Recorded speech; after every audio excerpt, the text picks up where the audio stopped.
So a couple of days ago, I was fortunate enough to be invited to the Dragons event playtest type thing. I don't know. This video is basically going to be me giving you guys like the rundown of what I saw during the playtest, what I think of the content, what to expect. You know, basically you get the idea. Now, everything in this video could be subject to change because this was only a playtest to get, you know, our feedback on what we think. And like some of the values might not actually be correct in the long run. But, you know, from what I've seen, let me give you guys what I've seen and then maybe tell you guys like how this could affect Albion, you know? Now, for the people who don't like the yapping videos, well, I'm at least giving you some highlights. I'm at least giving you some gameplay. I kind of figured I'd mix both in one, but today I'm playing something a little bit retarded. I will not lie to you. A build that I have almost jokingly put into play. Well, okay, I'll show you the build and I'll explain a little bit. So today I am on a longbow with a stalker jacket, royal helmet with a hellfire pot, smuggler cape. Now, this is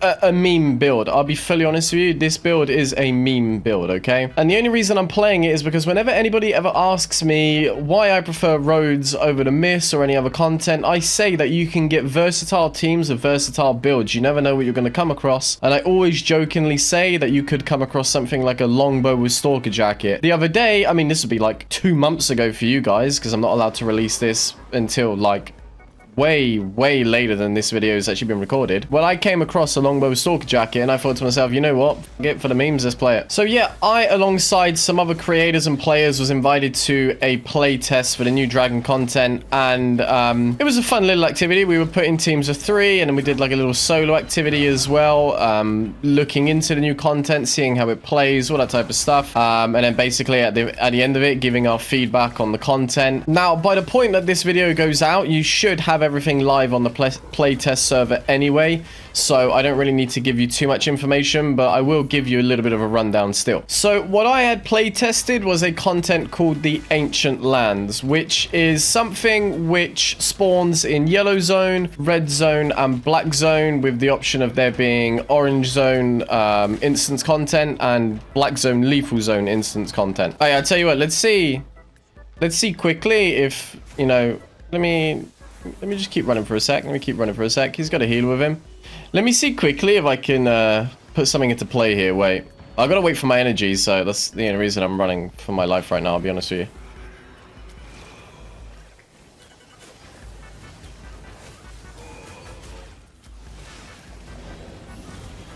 Okay, well, I didn't bother with the stalker jacket because I kind of had to be quick. I'm kind of realizing now probably a problem with this build is going to be the fact that I've got too many buttons to press. Now, these portals are boringly cold dragon area portals. I'm sure that will probably change, but if it doesn't, I'll be honest, it doesn't really matter to me. I don't care. And there are 3 different types of portals that will spawn in the open world. You'll have the small, medium, and large. The small portals that are going to spawn will hold 1 to 5 players. The medium will hold 5 to 10 players, and the large will hold 10 to 20 players. Those numbers aren't fully confirmed yet, but it's just roughly right now. And this will be done similarly to how we have power cores and all that type of stuff in Black Zone right now. So they'll be on a timer, and once that timer runs out, you're going to have roughly 5 minutes to enter the portal to be able to go into the Ancient Lands. From what I've been told, the small portals are going to spawn every roughly 90 minutes. The medium will be anywhere between, you know, every 2 hours to 3 hours. And the large portals are going to spawn basically 2, 3, maybe 4 times a day, depending on how popular the content is. So a good thing to know is that you do not need a group for this. And what Albion have told us is that it will pair you against similar group sizes. So let's say you're a team of 3 players. Albion will attempt its best to team you up against teams of 3 to 4 players. If you're a team of 12, it would try and pair you up with something like 13, 14. And, you know, if you're a solo, it would try and pair you up with 1s or 2s. And every single small portal will spawn at the same time in the Outlands, in red zone, yellow zone, everything like that. Every single medium will, and every single large will at the same time. Basically, so that everyone going in can come from all sides of the world, but, you know, at the same time, it can be everyone at the same time. I seem to be saying the same time a lot in this video, so just get used to it. Now, like I say, once the timer has gone off, similarly to how power cores do in Black Zone, there will be a 5-minute window, and that's basically just to give teams a chance to get in. Now, this already poses a quick question of, once those portals, you know, have spawned on the map and people understand that there is a dragon area that is about to open up, will players fight for access of that portal once the time starts getting lower and lower and lower? Or will teams just come to, you know, a mutual agreement of just being like, okay, we see you in there type shit, you know? Now, a big reason why I'm excited for this content, and, you know, I haven't broken NDA yet, and I'm really not trying to, and I definitely won't because I'm not getting sued. I think, personally, Depths, Mists, Corrupteds, everything like that, being instance content how they are now has ruined Albion. I'll explain something. An MMO should mostly be about its open world, okay? And the direction that Albion have taken has been more towards impatient little TikTok kiddie stinky bum brain type players, right? Everything, or some of the biggest contents we have right now in the game are in the Antiquarian Den, right? You can go into Corrupted, you can go into Hellgates, you can go into Depths through there, and, you know, if you're going to Mists, you basically go to Brazilian and you go to Mists through a portal. Now, what that means is that there are less and less players going into the Outlands to actually find portals of anything to go to do, so which means it's less popular, which means, I mean, you're not getting fights out there as often because people have the safety of never losing anything at all if they choose to, because I mean, it's self-explanatory. There's no risk if you don't go out into the Outlands, right? So going back to it, similarly to how the Depths and Black Zone are just in general right now, the Black Zone ancient lands are going to be uncapped, okay? So you can go in with 8-4 and have 2000 IP. Everything that is from a non-lethal zone like Yellow Zone is going to be capped. And now we don't know what the cap is yet.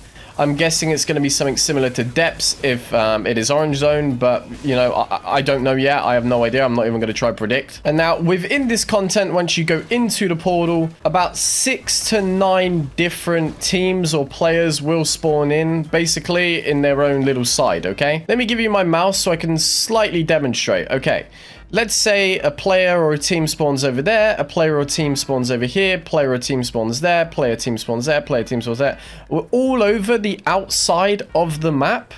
The players or teams will spawn. And now the end goal is to push into the middle of the zone where you have 4 dragons located. A or multiple dragons, we don't know yet, can randomly spawn in the outside as well. And now the way you push into the center of the zone is you are spawned onto what is basically a small island, okay? And just like we've seen with mist camps, open world camps, you have to complete a certain amount of fame in order to move on to the next island. Now, moving on to the next island is done through a sort of a bridge that you kind of teleport over. It's basically like you teleport through thin air. Now, to pass on to the next island, you need something called a teleporter key. And each island, once completed, will unlock 1 teleporter key. You'll use that little teleporter key to place inside a little holster, which will then open up the bridge to the next island. Now, this is cool, and I'll explain why this is insanely cool. Because the key can be taken in and out of each little holster. So let's say you've teleported yourself over to the next island and a team that sees you move over, because you can see which bridges have been crossed. You see that a team is coming over onto your island. You can go back onto your previous island, pick up your teleporter key, and go a different way on that island, basically stopping that team from pushing further unless they complete that island. And when we spoke to the Albion devs, they had said they've done this to make it very versatile for PvE and PvP players at the same time, to be able to have some safety but also options to gank. Because let's say you want to go to an island but you see that a team has gone to it, okay? And then you see that a third team has then decided to go onto that island from another direction. What you can do is go back through your teleporters and almost wrap round to the backside of where you think you might be able to catch out players that will teleport backwards. It's kind of a system that's hard for me to explain without showing you, because I wasn't able to screenshot anything or record anything. I don't even think I was allowed to take notes, but when I mentioned that I would, they were like, fuck it. Why not? Now, something to note, that when you zone through a teleporter, a bridge to go through to the next side, you have a little bit of a buff, because you don't get a bubble. Glang, gang, gang, bang. Please be good. I don't know why I'm going to say please be good. We're literally in a tier 4 zone. So what this means is that when you zone through, players can technically wait for you on the other side if they're prepared. But the buff you get is a movement speed buff and just a overall defensive buff. And that's crowd control and just defensives like armor and magic resistance in general, okay? Now that buff lasts for about 5 seconds and starts at 100%.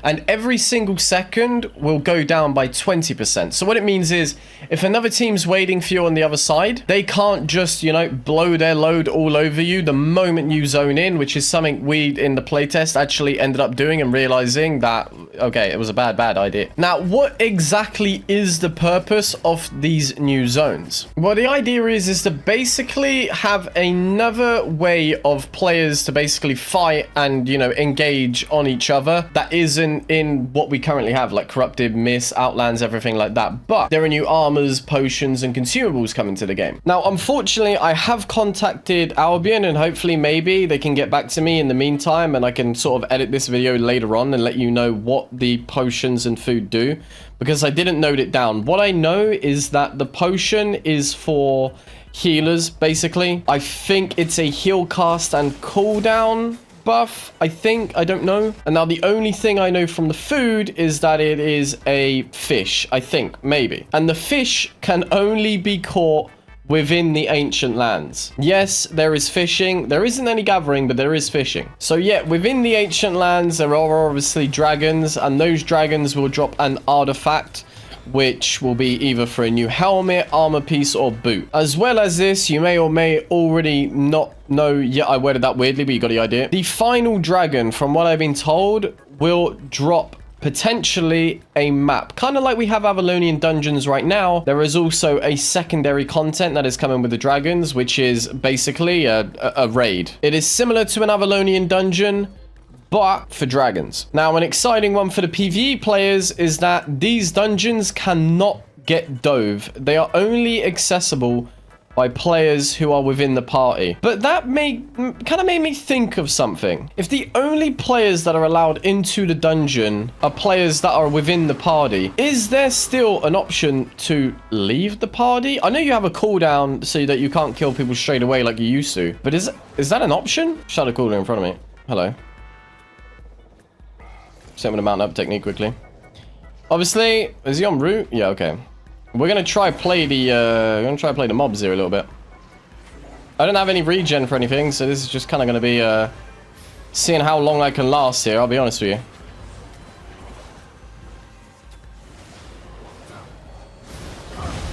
Oh, saved by the great nature. Okay, well, I'm dead, unfortunately. I am dead. There's absolutely nothing I can do here.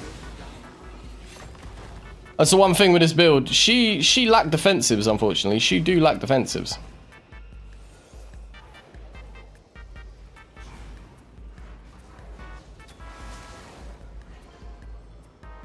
Yeah, no, we are so done.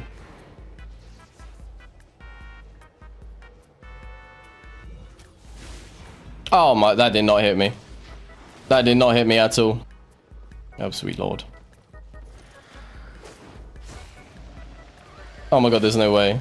Wow, holy moly, they are bad. Well, I got lucky as hell. Now, I'm actually going to be playtesting the raid, dungeons, whatever, in a few days' time, but I'll probably do a separate video on that, so don't worry about it at all. Now, like I say, the artifacts are going to go towards a new helmet, armor, boots, and I'm guessing the new potion, okay? Now, the helmet is a flare that looks like fire W. It says it fires a flare in a target direction. On impact, expands into a revealing field. Enemies inside are revealed, cannot become invisible, and cooldown reduction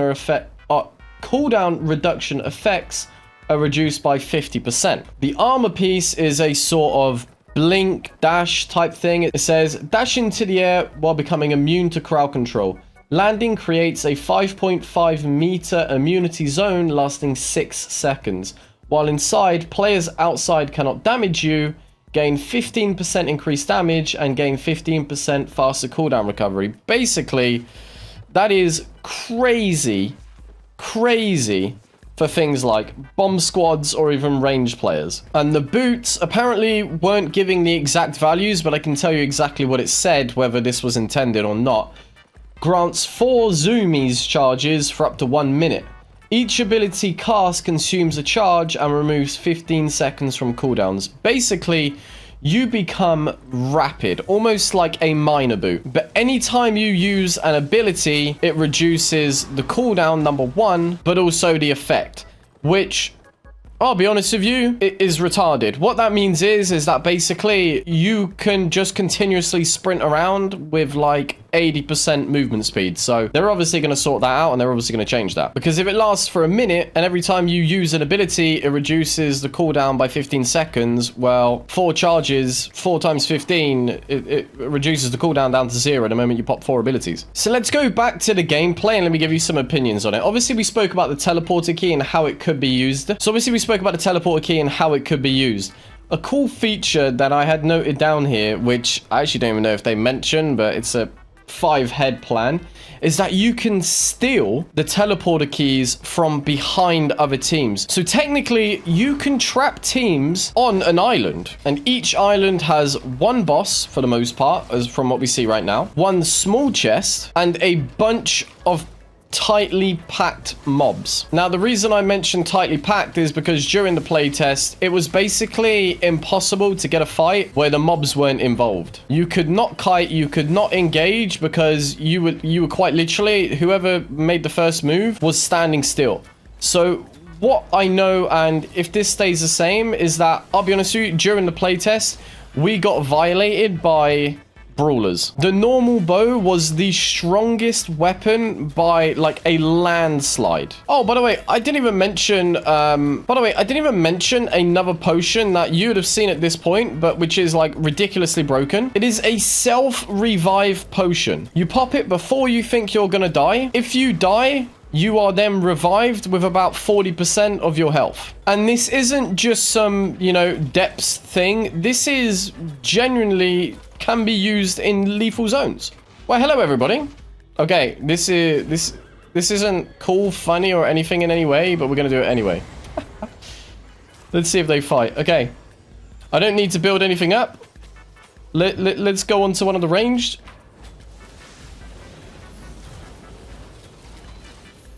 And now I'll pop my stalker jacket because I keep doing to do it. Keep doing to do it. Keep forgetting to get it. Keep not doing it. Running for my life because damage. Oh wait, he's going back. I should probably pop my other beast too. It's so funny that, like, okay, if I would have actually used my build properly, I wouldn't be in this situation. Man up technique because I'm low. Oh, there's no way he leaves this, no?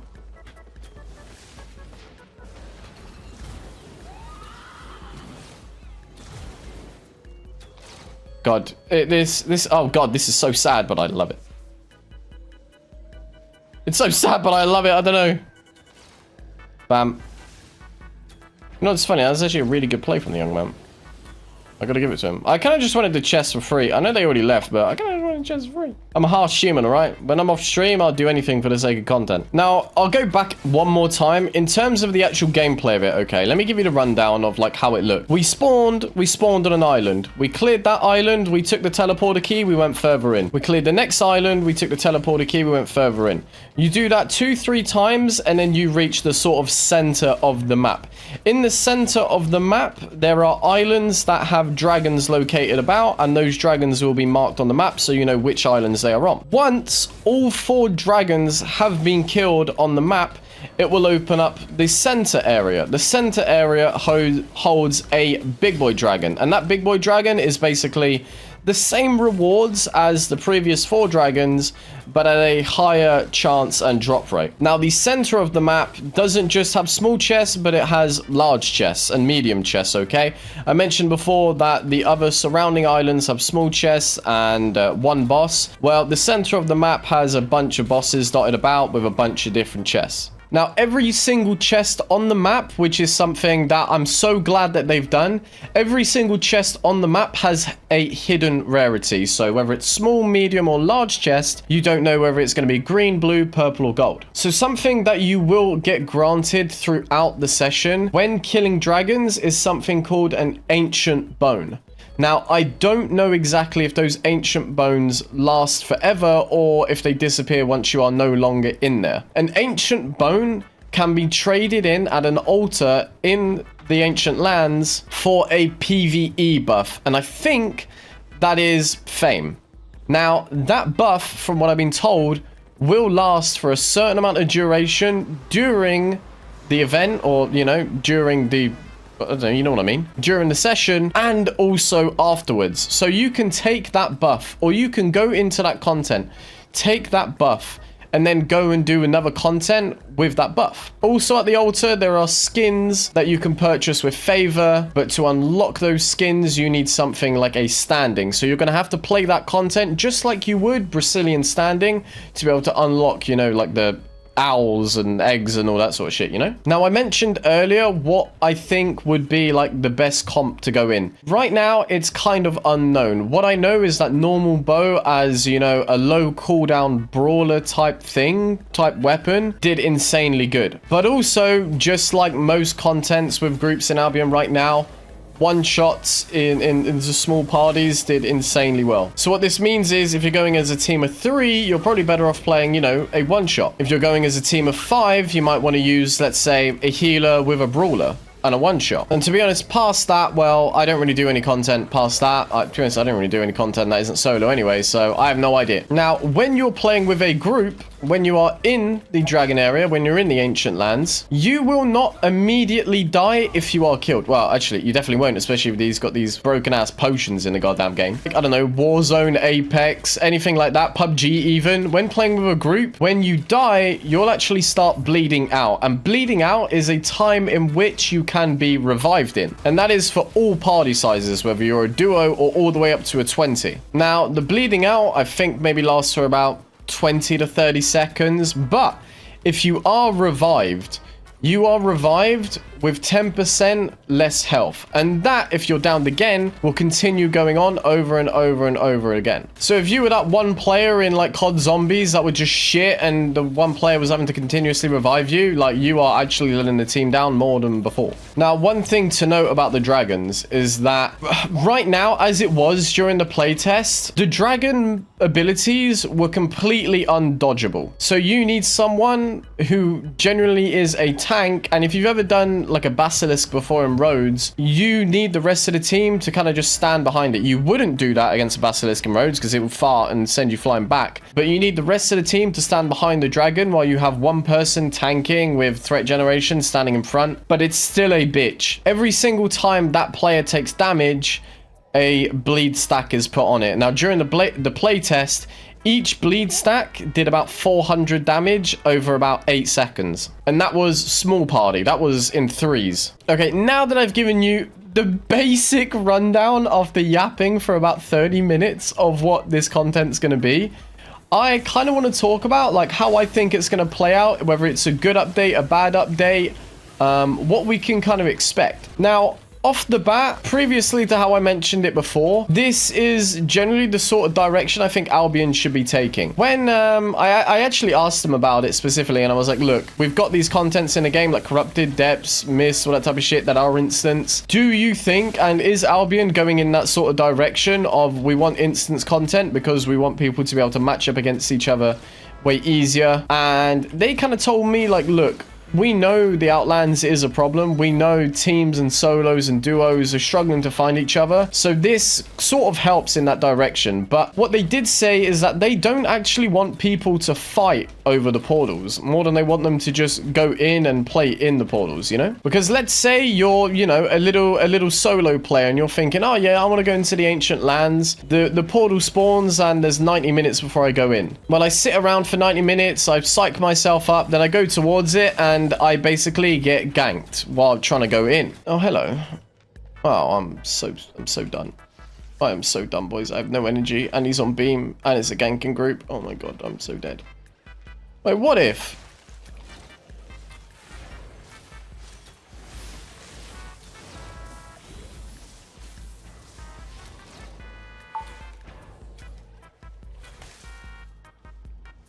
I mean, right now we know he is alone. He's going to come straight out and knee me in the face. I'm going to have to act like I'm walking away here. And then Hellfire pot him. Actually, I can... Oh, God. Well, I'm going to go for it anyway. Ah, always got a healer.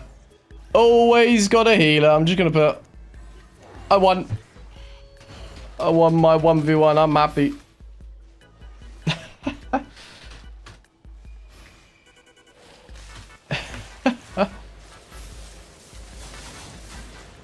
To be fair, if I had energy, they probably would have died. But yeah, do you guys think that is a good way to increase the amount of interactions in the open world, right? Because one thing I mentioned in a video that's posted probably a month ago now is that I miss old Albion. I miss old red zones. How you could go into red zone and within 5 minutes you had a fight, you had content. It was always that blue versus red, or people were solo dungeon diving, group dungeon diving.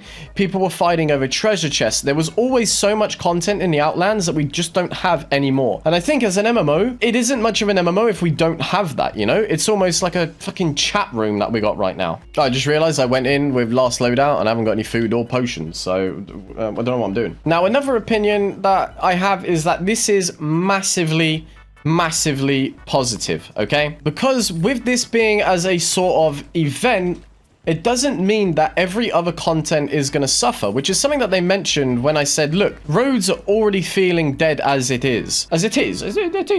Why are we bringing out another content that is going to separate the player base even more?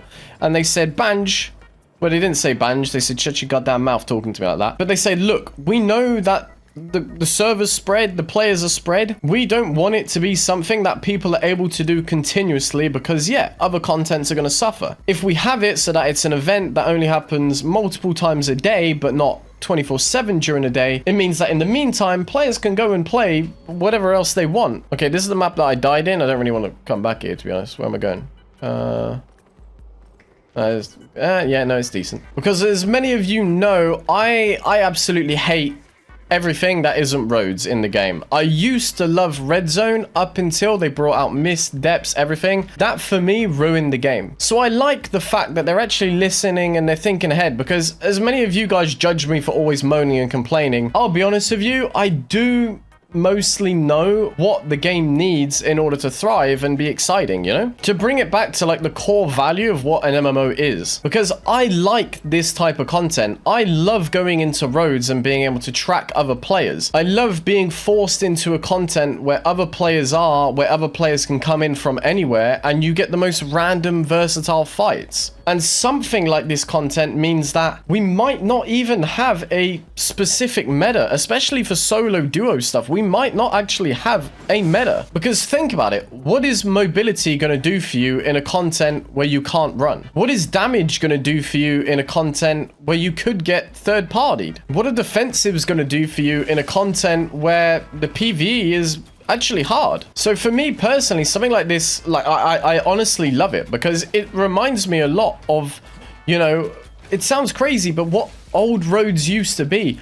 Old roads were this content that you could come in from anywhere on the map, whether you were solo, duo, 3, 4, 5, 6, 7, up to 20. You had the solo portals, you had the group portals, and you had the large portals. And everything on the map, well, Albion Online, thanks for lagging out. Albion Online, and everything on the map was actually worth doing because you didn't know what you were going to get. Any chest could give you a gold, like kind of like, you know, the depths are right now, for example. Kind of like, you know, every other content in the game is besides roads right now. And like I say, I think people are just going to be so much more creative with their builds because not only do you have to do PvE, but you also have to think about opponents. You also have to think about what happens if somebody third parties me from behind. What happens if I do need to kite? What happens if I get to the end and it's a free-for-all? Do I bait players into locking them on their own island, or do I try gank them from behind? Like, there's so many different scenarios that can come out of this that it's actually like, it truly is an exciting content. Now, something that I haven't mentioned because I actually don't know, well, I'm actually going to change the energy quickly. Something else that I haven't mentioned because I don't know it yet, and it might be in a future video, so this part could just be irrelevant, so just skip it, is that dragons are also coming to open world. I don't know in what way, I don't know in what manner, I don't know anything at all, to be quite honest with you, besides the fact that, okay, I'm just standing in it. Besides the fact that I'm being told that they're coming to open world, whether that's blue zone, zone, yellow zone, red zone, black zone, or what it is. I don't know exactly. But what I can take from all of it is that, weirdly enough, as much as I complain about the company and I shit on them all the time because I have awful content to play every day, they are actually listening. I think. I don't know. And I do truly hope that this does continuous wonders for the Outlands, to be honest, for the black zone, for the red zone, everything like that. Now, whether you're actually, you know, conditionally flagged like you would be for a treasure chest when in red zone as well is something that I have no idea of. But I guess at the point of this video is actually like allowed to go out because I'm recording this, like I say, like a month or two. How long before the season ends? I'm recording this 42 days roughly before it actually comes out. Now, I want to hear your guys' opinions as Albion players on what you think. I mean, you've seen the update now. Maybe this is sort of a rundown for you if you didn't want to like play test it yourself, but it's available right now on the test servers for you guys to play test. So let me know your guys' opinions, what you think is going to come from it, how you think it's going to play out in the game, but also if you like this sort of direction from the game, because they might in future be bringing out more and more instance contents like we used to have, but in the open world. But I think this video was kind of, you know, just giving it my opinion, and also for those people who can't be bothered to play test it or want to know like additional features of it, that things you might not even know or even thought about yet, kind of give them the rundown so they know like how it feels, how it is, and, you know, just a creator or a player's perspective on it, you know? So yeah, after however long this video has taken, I think I'm at the end of it. Hope you guys enjoyed. Appreciate you. I'll catch yous in the live stream, which is basically every single day over at twitch.tv/tbanj, or in the next video, boys.